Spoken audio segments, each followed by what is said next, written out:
भारत की aero engine तकनीक में आत्मनिर्भरता की खोज निर्णायक मोड़ पर पहुंच चुकी है। रक्षा अनुसंधान एवं विकास संगठन डीआरडीओ और निजी उद्योग अगली पीढ़ी के लड़ाकू विमानों को शक्ति देने में सक्षम इंजन विकसित करने के प्रयासों को तेज कर रहे हैं।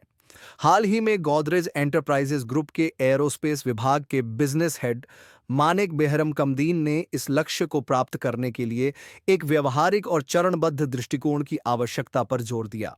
कॉम्बैट एयरक्राफ्ट एमसीए कार्यक्रम की महत्वाकांक्षी पहल के बारे में बात करते हुए, जिसमें 110 से 120 किलो न्यूटन केएन थ्रस्ट का इंजन चाहिए, बेहरम कमदीन ने चेतावनी दी कि वर्तमान कावेरी डेरिवेटिव इंजन केडी के 50 किलो न्यूटन ड्राई थ्रस्ट से सीधे एएमसीए की जरूरतों पर छलांग लगाना व्यावहारिक नहीं होगा। इसके बजाय उन्होंने स्पाइरल डेवलपमेंट मॉडल की वकालत की, जिसके अंतर्गत पहले 90 किलो न्यूटन का इंजन विकसित किया जाए जो तेजस मार्क II को शक्ति प्रदान कर सके और साथ ही एएमसीए के लिए जरूरी विशेषज्ञता का विकास कर सके। यह रणनीति अमेरिका और फ्रांस जैसी एरोस्पेस महाशक्तियों की कार्य प्रणालियों से मेल खाती है और भारत को स्वदेशी प्रोपल्शन तकनीक में सफलता दिला सकती है।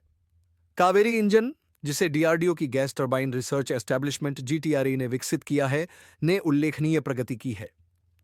ड्राई कावेरी ने 49 से 51 किलो न्यूटन का थ्रस्ट हासिल किया है और इसे घातक स्टेल्थ यूसीएवी के लिए इस्तेमाल किया जा रहा है। हाल ही में ब्रह्मोस एरोस्पेस के साथ सहयोग से इसमें आफ्टरबर्नर जोड़ा गया, जिससे केडी का वेट थ्रस्ट 78.4 किलो न्यूटन तक पहुंच गया, जो फ्रांस के M8080 इंजन के बराबर है। हालांकि यह तेजस मार्क II के लिए जरूरी 90 किलो न्यूटन से कम है और एएमसीए की जरूरत से 120 किलो न्यूटन से काफी पीछे है। बेहरम कमदीन द्वारा 90 किलो न्यूटन इंजन विकसित करने की अपील एक रणनीतिक दृष्टि को दर्शाती है। उन्होंने कहा, सीधे 50 किलो न्यूटन से सीधे 120 किलो न्यूटन पर जाना वैसा है जैसे 2G से सीधे 5G पर जाने की कोशिश करना। संभव तो है, लेकिन बहुत जोखिम भरा। उन्होंने सुझाव दिया कि कावेरी परियोजना की नींव पर आधारित होकर, जिसमें गोदरेज ने पहले ही 2 संपूर्ण केडी और 8 प्रमुख मॉड्यूल्स में से 6 जीटीआरई को सौंपे हैं, एक नया आफ्टरबर्नर और अधिक शक्तिशाली कोर के साथ 90 किलो न्यूटन का इंजन बनाना चाहिए।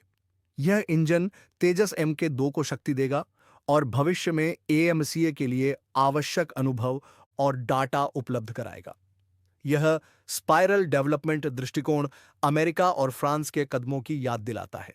उदाहरण के लिए, अमेरिकी वायुसेना ने Pratt and Whitney F100 105 kilonewton F-15 के लिए से शुरू करके F119 116 किलो न्यूट F-22 के लिए तक का क्रमिक विकास किया, जिसमें धातु, एरोडायनामिक्स और आफ्टरबर्नर डिजाइन में दशकों तक सुधार किया गया।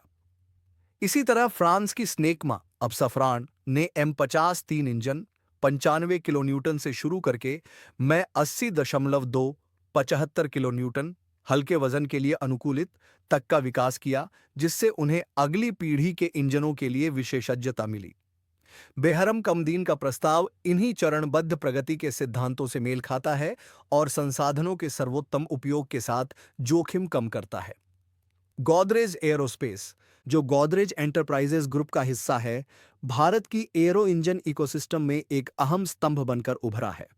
अप्रैल 2025 तक कंपनी ने जीटीआरई को 2 संपूर्ण कावेरी डेरिवेटिव इंजन और 6 अतिरिक्त मॉड्यूल्स सौंपे हैं।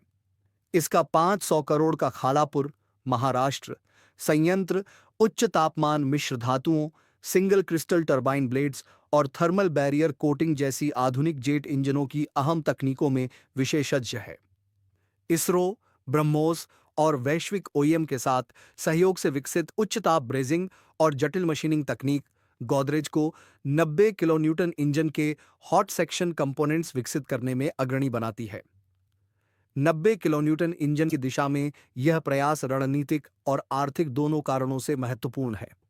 वर्तमान में भारत तेजस MK1A और MK2 के लिए जीई के F404 84 किलो न्यूट और F14 98 किलो न्यूट इंजनों पर निर्भर है, लेकिन इससे आपूर्ति श्रृंखला से जुड़े जोखिम और भू राजनीतिक दबाव बने रहते हैं। ट्रंप सलाहकार पीटर नवारो की हालिया चेतावनी, जिसमें उन्होंने भारत रूस संबंधों के चलते संवेदनशील अमेरिकी तकनीक भारत को देने के खिलाफ सुझाव दिया।